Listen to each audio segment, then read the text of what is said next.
Bogus डॉक्टरांचा racket चालविणारा Dhananjay medical खांबाळा Borikar यांच्या टोळीतील bogus doctor मंडल यांच्या इलाजाने 11 वर्षीय समता नाईक हिचा उपचारादरम्यान 31 जुलै 2024 रोजी मृत्यू झाला.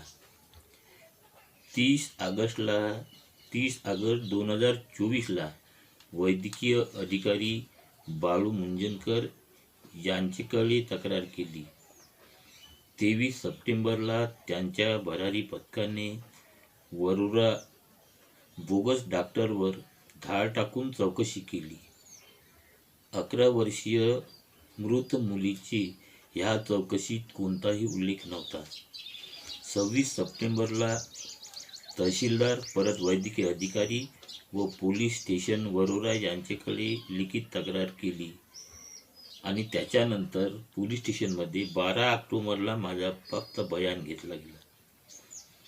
परत जिल्हाधिकारी, जिल्हा पोलीस अधीक्षक व जिल्हा आरोग्य अधिकारी यांच्याकडे एकदा नाही, दोनदा नाही तर तीन वेळा लिखित तक्रारी करून सुद्धा आजपर्यंत तारीख 22/5/2025 रोजीपर्यंत बोगस डॉक्टर मंडलवर 302चा गुन्हा व धनंजय बोरीकर मेडिकल खांबाळा यांच्यावर बोगस डॉक्टरचा सहाय्यक म्हणून गुन्हा नोंदविला नाही किंवा त्यांचा परवाना रद्द केला नाही. कारण वरील सर्व अधिकाऱ्यांनी धनंजय बोरीकर कडून हे प्रकरण दडपण्यासाठी अमाप पैसा घेतला आहे.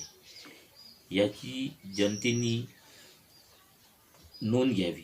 कारण मी सर्वसामान्य व्यक्ती असल्याने किंवा एकटा असल्याने याचा फायदा घेत आमच्या अधिकारी वर्गाने पैशाने हे प्रकरण दडपण्याचा प्रयत्न केला आहे. बस मी एवढी बोलून हा आपला व्हिडिओ संपतो.